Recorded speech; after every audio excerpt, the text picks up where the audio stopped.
So my name's Shaf Megji, and this is a story about how I met Heidi Ayling. So I was working as a mortgage broker in Leicestershire. I'd worked there for about 11 years, till 2008, where the recession came. And at that time I had saved some money, so I had decided to pretty much sell any kind of materialistic things that I had and head off to go to India. It was the time of the bombings in India.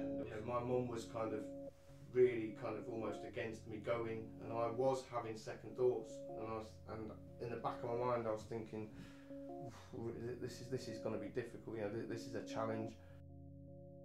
The second time I'd sent off for the visa. The first time they sent it back saying that the photographs I'd sent were not the right size.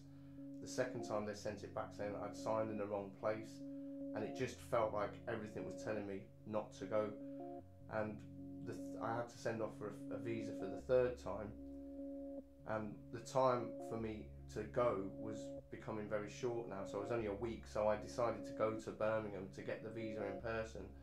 And when I got on the train from Leicester to Birmingham, the train was full. I am a bit superstitious, and at one point there became a seat available, and the lady that got up said, "Oh, would you like to sit here?" And I went to sit down, and it was seat 13. So everything in my mind was telling me that something's telling me not to go. I flew to Dublin Airport in India, and then Heidi had our paths crossed initially because someone had taken her suitcase by mistake, and then she was going through baggage control to get her suitcase back.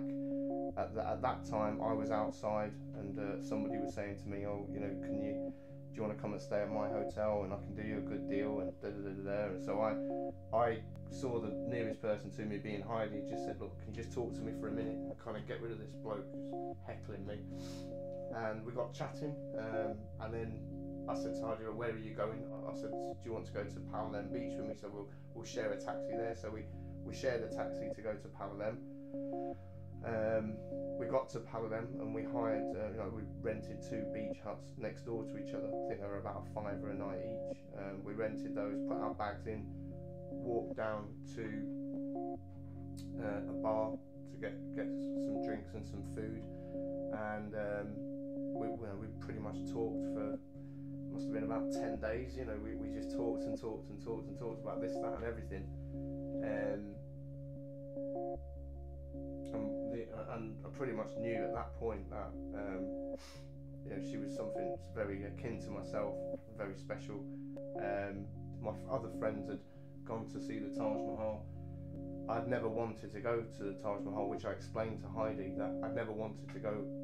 I'd only want to go with the one person that was going to be my life partner.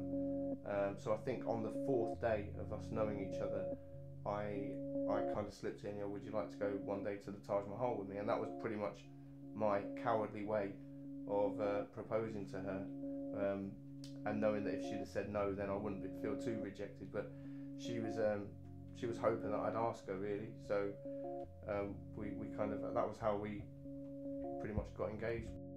I think maybe like my mum might have just thought, well, it's the place, that he's fell in love with the place and the surroundings, and maybe Heidi might be part of that initially. But it became clear quite quickly that that we were going to be together for forever. We bought each other rings on the first 2 weeks, so friendship rings, and then after we moved back to Liverpool, within 6 months we kind of got engaged. On June the 12th 2010 we got married in Liverpool, and that's probably one of my favourite memories. Well, it's everything, the whole of my life changed at that moment. There's various paths we can go down at any time. There's always branches off that you can take, and you choose to take one road or another. But at that time, the road that I choose to take at that time just made Heidi and my life just come into one. So it had a massive impact. Yeah, it had the most profound impact of any decision I've made in my life.